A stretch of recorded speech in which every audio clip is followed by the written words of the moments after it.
আমাদের শামীম ভাইয়ের সাথে যখন কোলাকুলি করি মনে হচ্ছে আল্লামা সাঈদীর ঘ্রাণ পাই। কিন্তু অবাক করা বিষয় হচ্ছে আমরা আজও জানি না আমাদের আল্লামার মৃত্যু কি স্বাভাবিক হয়েছে নাকি এটা পরিকল্পিত মেডিকেল কিলিং ছিল। এই রিপোর্ট গণমানুষের কাছে প্রচার করে জানাতে হবে। এই দাবির সাথে কি সবাই আপনারা একমত? কারা কারা একমত হাত তুলে দেখান। হযরতুল আল্লাম শহীদ মরহুম আল্লামা দেলওয়ার হোসেন সাঈদী রহিমাহুল্লাহ, ওনার স্মৃতি বিজড়িত আজকের এই ঐতিহাসিক প্যারেড ময়দানের তাফসিরুল কোরআনের প্রোগ্রামে সব আছে। স্টেজ আছে, শ্রোতা আছে, প্যান্ডেল আছে, মিডিয়া কাভারেজ আছে, কিন্তু আমাদের কলিজার টুকটাটা আমাদের মাঝে নাই। আজকের এই প্রোগ্রামে আলোচক হয়ে এই চেয়ারে আমি না বসে ওই শ্রোতাদের কাতারে বসে যদি আমাদের আল্লামার নুরানি চেহারার দিকে তাকিয়ে ওয়াজ শুনতে পারতাম, আমাদের হৃদয়টা ঠান্ডা হয়ে যেত, আমাদের তৃষ্ণার্ত হৃদয় শান্ত হতো। সব আজকে আছে, কি যেন নাই, ঠিক কিনা বলেন? আল্লাহ তাআলা প্রতি 100 বছরে একজন মুজাদ্দিদ পাঠায়, প্রতি 100 বছরে একজন মুজাদ্দিদ, যিনি সমাজকে সংস্কার করেন। আল্লামা দেলওয়ার হোসেন সাঈদী রহিমাহুল্লাহ ছিলেন তেমন একজন মুজাদ্দিদ। চিৎকার করে বলেন ঠিক কিনা? উনি শিরক বিদআতের আস্তানাকে তছনছ করে দিয়েছেন, তাওহীদের বাণীকে সমুন্নত করেছেন, গণমানুষের কাছে তাফসিরুল কোরআনকে জনপ্রিয় করেছেন। আজীবন আজীবন তিনি ইসলামকে বিজয়ী শক্তি হিসেবে দেখার স্বপ্ন দেখতেন। এত প্রাঞ্জল ভাষা, এত চমৎকার আধুনিক প্রেজেন্টেশন, গণমানুষের কাছে কোরআনের তাফসিরকে এভাবে জনপ্রিয় করে তোলার মতো ব্যক্তিত্ব আল্লামা সাঈদী ছাড়া দ্বিতীয় কেউ এই বাংলার ভূখণ্ডে নাই। এই যে তাফসিরুল কোরআন, এই যে টার্মিনোলজি, এই টার্মটাই উনি আসলে জনপ্রিয় করেছেন। আমরা আগে জানতাম না যে এভাবে তাফসির করা যায়, এভাবে scientific indications of the Holi কোরআনকে মানুষের কাছে পেশ করা যায়, এভাবে এত জীবন ঘনিষ্ঠ করে, এত ইন্টারেক্টিভ করে কোরআনের কথাগুলো মানুষের কাছে উপস্থাপন করা যায়। উনি অন্যায়ের বিরুদ্ধে সবসময় সোচ্চার ছিলেন, প্রতিবাদী কণ্ঠস্বর ছিলেন। ওনার আলোচনা শুনলে দেহের রক্ত টকবক করে ফুটতে থাকতো। আল্লাহু আকবার, আল্লাহু আকবার, আল্লাহু আকবার। He was a strong mouthpiece of Islamic revivalism. Islamic জাগরণের স্ট্রং মাউথপিস ছিলেন আল্লামা সাঈদী রাহিমাহুল্লাহ। অনেক দোয়া পেয়েছেন। আমরা পড়েছি, এমন জীবন তুমি করিবে গঠন, মরণে হাসিবে তুমি, কাঁদিবে ভুবন। গোটা বিশ্বকে তিনি কাঁদিয়েছেন।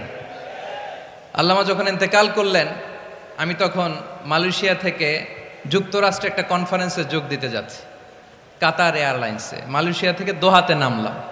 দোহায় যখন আমার ট্রানজিট, তখন শুনতে পেলাম যে আল্লামা বিদায় নিয়েছেন। সোশ্যাল মিডিয়ায় শুনে বিশ্বাস করতে পারলাম না। মুহূর্তের মধ্যেই মাসুদ সাঈদী ভাইকে মেসেজ করলাম, উনি কোনো উত্তর দিতে পারলেন না। মাসুদ ভাইয়ের সাথে যখন কোলাকুলি করি, আমাদের শামীম ভাইয়ের সাথে যখন কোলাকুলি করি মনে হচ্ছে আল্লামা সাঈদীর ঘ্রাণ পাই। শরীরটা লিটারালি কাঁপছিল, নিজেকে মানাতে পারছিলাম না, বিশ্বাস করতে পারছিলাম না যে আসলে আল্লামা বিদায় নিয়েছেন। ইন দ্য মিন টাইম আমার সেকেন্ড ফ্লাইট দোহা টু নিউ ইয়র্ক, 12 ঘন্টার ফ্লাইটে উঠলাম, ইন্টারনেট থেকে বিচ্ছিন্ন হলাম। নামার পরে শুনলাম আল্লাহু আকবার, যেখানে ওনাকে কবরস্থ করার কথা ছিল সেখানেও কবর দিতে দেয়া হয় নাই। ছবিগুলো দেখতে লাগলাম, হাসিমাখা মুখ, হাসিমাখা নিথর দেহটা, মরণে হাসিবে তুমি, কাঁদিবে ভুবন। From east to west, from north to south, the entire globe, গোটা বিশ্ব ওনার জন্য কেঁদেছে, গোটা বিশ্ব কেঁদেছে। কাবার গিলাফ ধরে ধরে মানুষ চিৎকার করেছে।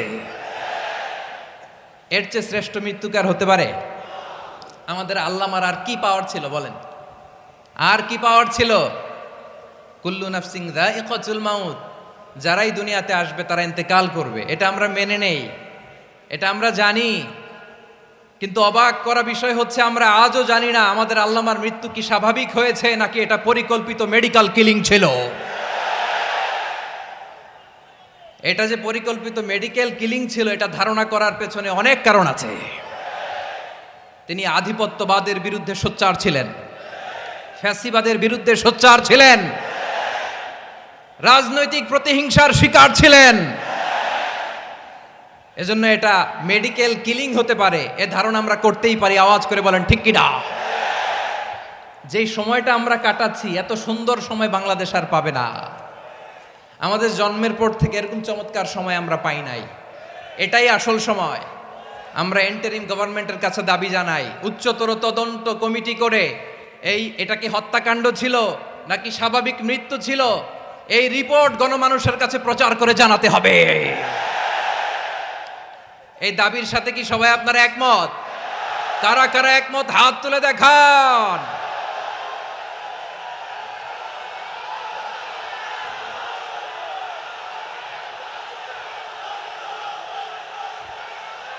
আমার প্রিয় ভাইয়েরা, প্রিয় চট্টলাবাসী, আল্লাহ তাআলা তার এই মুখলেস গোলামকে তার জান্নাতুল ফেরদাউসের মেহমান হিসেবে কবুল করুক।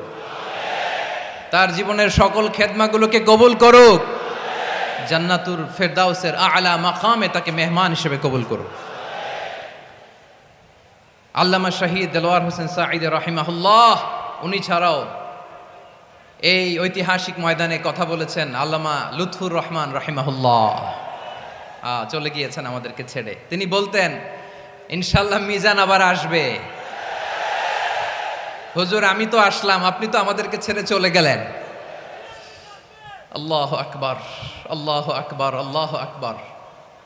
গলায় কোনো সুর ছিল না, সুর দিয়ে কথা বলতেন না, কিন্তু এত চমৎকার শব্দের বুনন, এত চমৎকার প্রেজেন্টেশন, এত চমৎকার ভাবে ঐতিহাসিক বর্ণনাগুলো তিনি উপস্থাপন করতেন। মন্ত্রমুগ্ধ হয়ে আমরা আল্লামা লুৎফুর রহমানের কথা শুনেছি। আমরা হযরতুল আল্লাম লুৎফুর রহমান রাহিমাহুল্লাহর জন্য এই বিশাল ময়দান থেকে দোয়া করছি, আল্লাহ তাআলা তুমি তোমার এই খাদেমকে জান্নাতের মেহমান হিসেবে কবুল করে নাও। আরো অনেক আল্লামারা এখানে কথা বলেছেন, বিশেষ করে বাইতুল শরফের মরহুম পীর সাহেব হুজুর থেকে শুরু করে আরো যারা যারা তারকাতুল্য ওলামায়ে কেরাম এই চট্টগ্রামের ময়দানে কথা বলেছেন, আলো ছড়িয়েছেন। আমরা এই লক্ষ লক্ষ তাওহীদি জনতাকে নিয়ে তাদের জন্য দোয়া করছি, আল্লাহ তাআলা ওনাদের জীবনের সকল ভুল ত্রুটি ক্ষমা করে দিয়ে তাদেরকে জান্নাতুল ফেরদাউসের মেহমান বানিয়ে নিক। আমরা এই ঐতিহাসিক প্যারেড ময়দানের প্রোগ্রাম থেকে স্মরণ করতে চাই 24-এর ছাত্র নাগরিক অভ্যুত্থানে আমার যে সমস্ত ছাত্র নাগরিক ভাইয়েরা দেহের তাজা রক্ত বিলি দিয়ে নতুন বাংলাদেশ আমাদেরকে উপহার দিয়েছে।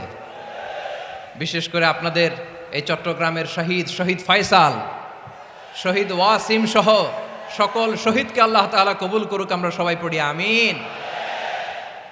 প্রিয় ভাইয়েরা, আমি নগণ্য একজন কোরআনের ছাত্র, এত বিশাল মঞ্চে এত বড় প্ল্যাটফর্মে কথা বলা আমার জন্য সাজে না। তারপরও আমাদের মুরব্বীরা আমাদের ডানে বায়ে বসে আছেন, ওনাদের আদেশক্রমে ওনাদের অনুমতিক্রমে কিছু কথা আজকের এই ঐতিহাসিক প্রোগ্রামে আপনাদের সামনে উপস্থাপন করার চেষ্টা করব। ওমা তৌফিক ইল্লা বিল্লাহ। প্রিয় ভাইয়েরা, 5 দিন ব্যাপী এই তাফসিরুল কোরআনের প্রোগ্রামে অনেক ওলামা হযরত কথা বলেছেন।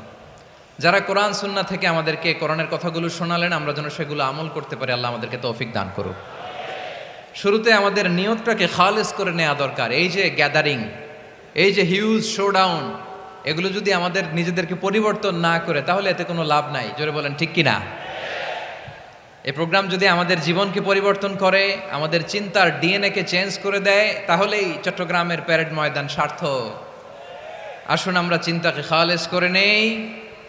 আমরা সবাই নিয়ত করি যে যতটুকু কথা আমরা কোরআনের আলোকে শুনবো, আমলের নিয়তে শুনবো। ইনশাআল্লাহ বলেন সবাই।